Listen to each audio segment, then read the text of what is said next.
So with that, I will introduce you to Eric, who's going to start off the presentation.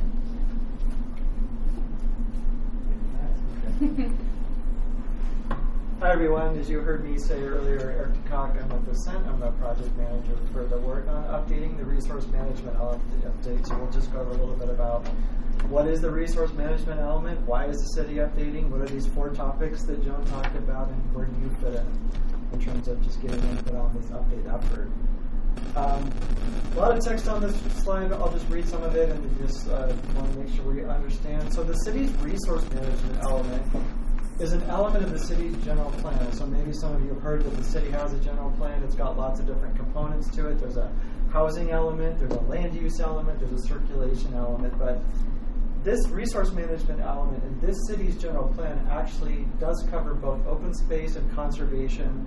Those are 2 mandatory topics in state law that have to be in a general plan. And of course, state law gives cities some flexibility in terms of what it calls different chapters or sections of its general plan. But just know that here in Encinitas, the resource management element is what covers open space and conservation for state law compliance purposes.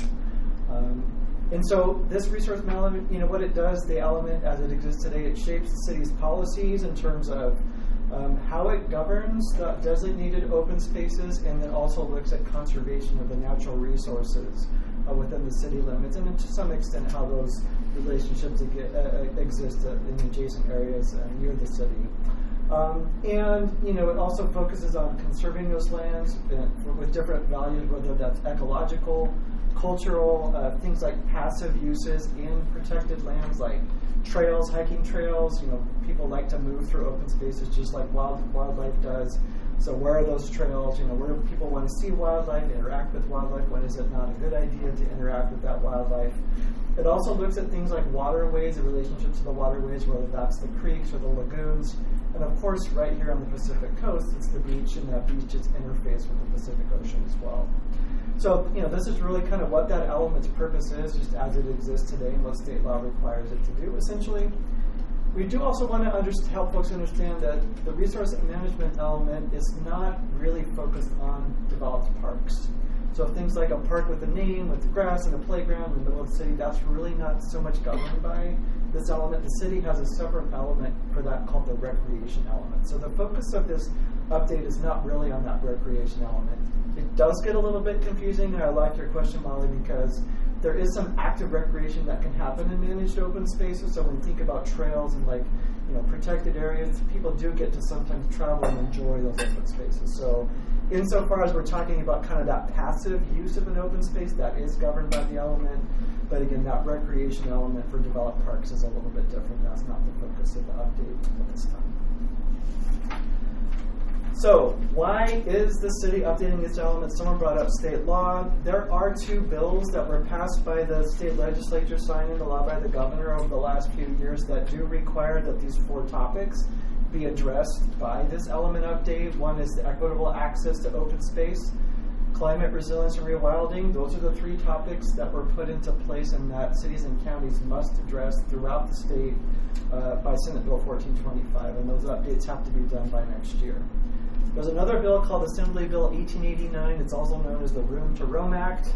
Just actually signed into law next year. And that one, sort of like that rewilding topic, and we'll get into definitions in a moment, but it actually asks cities and counties to look at habitat connectivity and how species that might be present in a community or in those open spaces actually move, and how the habitats in the community might be connected to each other or connected to other places within a region, for example. So that's really the scope of what this update has to address according to state law.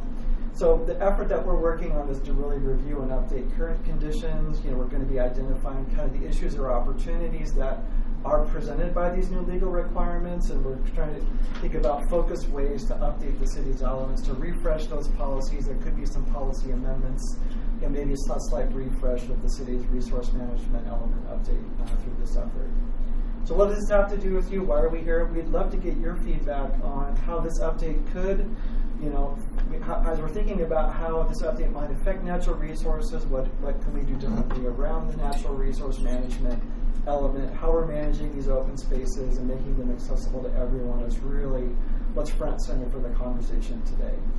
Can the city do more? Is the city already doing a lot? Which we'll get to that in a moment. We think the city is doing a lot already. But other ways the city can improve and evolve how this resource management gets implemented on the ground through things like ordinances, programs. There's many programs already in place, but how are those programs working to address these topics and what could change? So your input can really help to shape this, and that's really the point of the meeting tonight. And like Joan said earlier, there'll be other workshops later too. As we take input, we'll go back and think about it, and then have more workshops later when we actually have policy change proposals on the table. And that's exactly what this timeline shows. We kicked off this project at the beginning of the year. We started with just kind of putting an engagement work plan together. The Ascent and Kearns and West team created that work plan. We're not executing on it and having workshops like this. We also did a lot of data collection with city staff, looking at existing programs, what's already in the city code today in terms of governing. What does the general plan already say? We've done that data collection and kind of gotten into the project. That's done. Now we're really more in the existing conditions, issues, opportunities analysis process. We are in the process of preparing a report. I'll talk about that in a moment. But really wanted to kind of get our arms around what are the existing conditions? What issues is the community concerned about? What is staff concerned about? And what does the law really require us to do around these issues, and how should we respond to those requirements, right? So that's what we're really struggling with right now, and digging into that deep, kind of more on a technical level, and then definitely gathering community feedback on that. Once we make our way through that phase, probably early to midsummer, we'll then kind of dive in. Hopefully we'll have landed on some ways to think about those opportunities and start to translate the issues and opportunities into actual concrete recommendations for how the city should amend its resource element to address these topics. It could be a light touch, there could be new policies, there could be new implementation programs and things that kind of call out very specific changes to make in policy or program at the implementation level. So that's really what will happen in phase 3. We'll be doing some outreach around that phase as well, coming back to you to present some of those draft concepts in terms of proposed changes. Then in phase 4, we'll refine those. Again, more work, probably a third workshop at that time, and think about what does the city need to be doing to kind of be responsive to public input, and we'll have draft amendments out on the street for public review. And then, of course, the last phase towards the end of the year would be the final resource management element review and adoption process with the Planning Commission and with the City Council towards the very end of the project.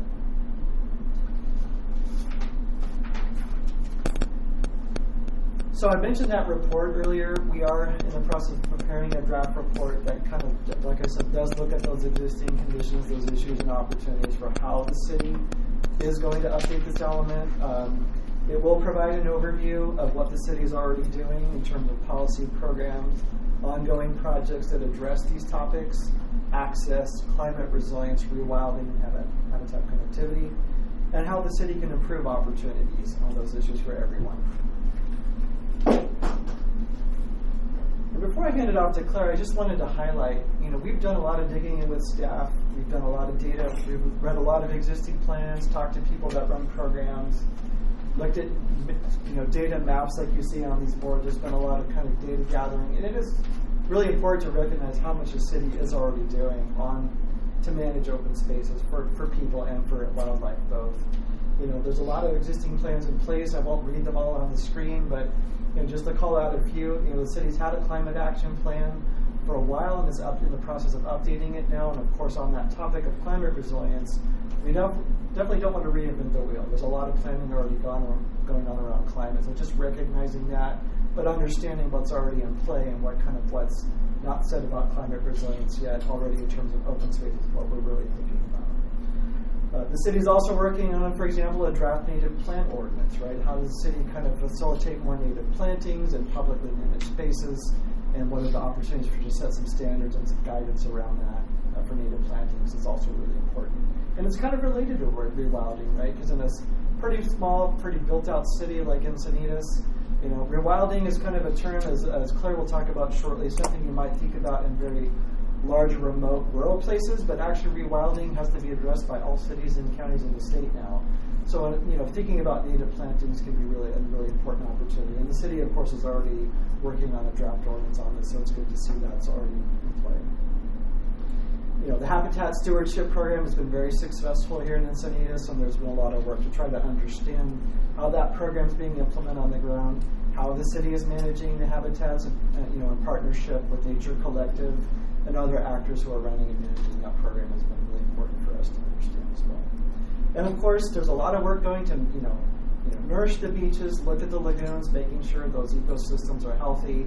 As people enjoy those spaces, there's also, wildlife and habitat present in those spaces, so a lot of work is going on in those reserves and in those open spaces that the city or other entities actually manage. All right, I think I've said enough. I'm going to hand it over to Claire. She's actually going to get into some of the definitions for you now, so take it away, Claire. Thanks, Eric. Yeah.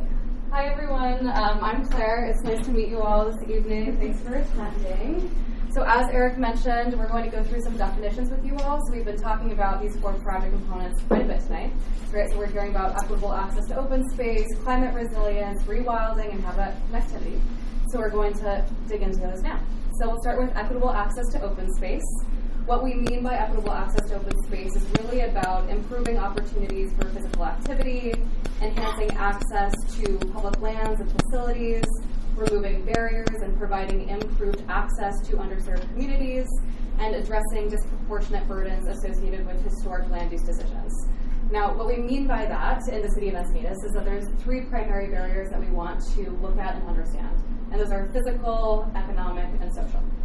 So when we're talking about physical barriers, that could be something like I-5, which bisects the city north to south, right? So if you're a pedestrian or if you're a cyclist and you're trying to get east to west or west to east to get to open space, or trying to get from your house, back to somewhere, you might have some trouble because you have this giant physical barrier, which is I-5.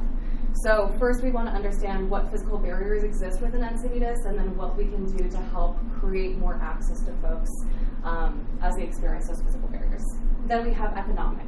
So what we mean by economic could be something like having to pay to park in order to access open space. We're really lucky in the city of Encinitas in that the vast majority of open space and parks are free to access. However, we do have Cardiff Reef and San Alejo State Park, and both of those have parking fees. So that could be an example of an economic barrier.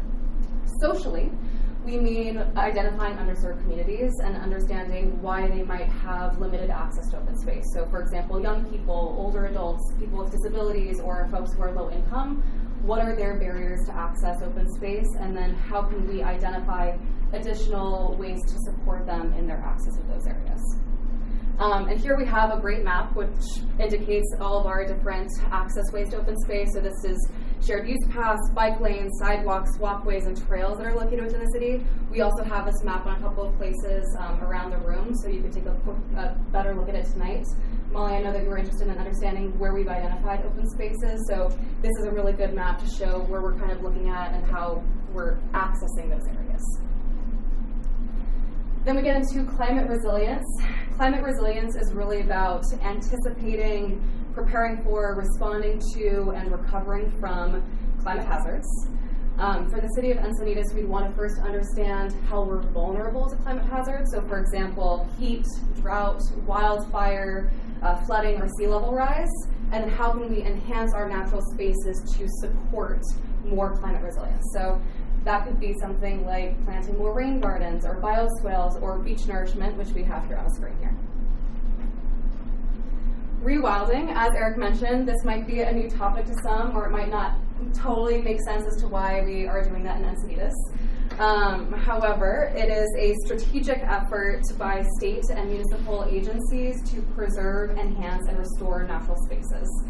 It's a lot of words. So in practice, what that is managing open space and improving upon our ecological conditions, as well as improving ecosystem functions.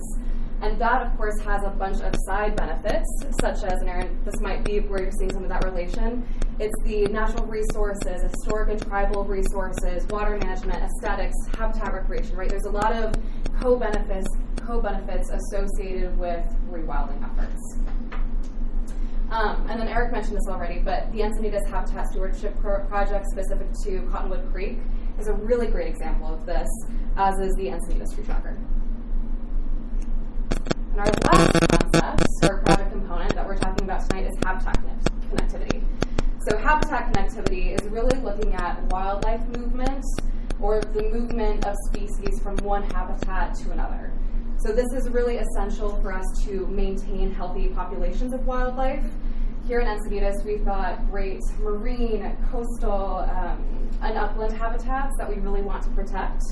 And we have the Escondido Creek as well as the Encinitas Creek corridors, which are really providing the ability for habitats to connect from coastal lagoons to open space areas that are east of the city, right? So there are these kind of uniquely spaced corridors that have great movement potential and passage features that allow for avian species, for example, to use like trees in these corridors as stepping stones from a coastal lagoon to more open space. So that's a fairly high-level definition of the 4 project components that we're getting into this evening. And now I'm going to hand it back over to Joan, who's going to get into the outreach segment as well as some interactive activities for today. Yeah, thank you. All right, so community involvement is an important part of a planning process like this. Like the more input that the team hears, the more that they can dive into the issues that are important to people here, and also really fine-tune and customize the planning recommendations. And so we started the community outreach in April. That would be this month, just a few weeks ago, and we were up at Arbor Day, and these two were there. We talked to hundreds, right? Yeah. Yeah, a lot of people have heard input, and so we were able to provide input. You can see someone there, and we'll be doing more of that kind of outreach as well as meetings like this.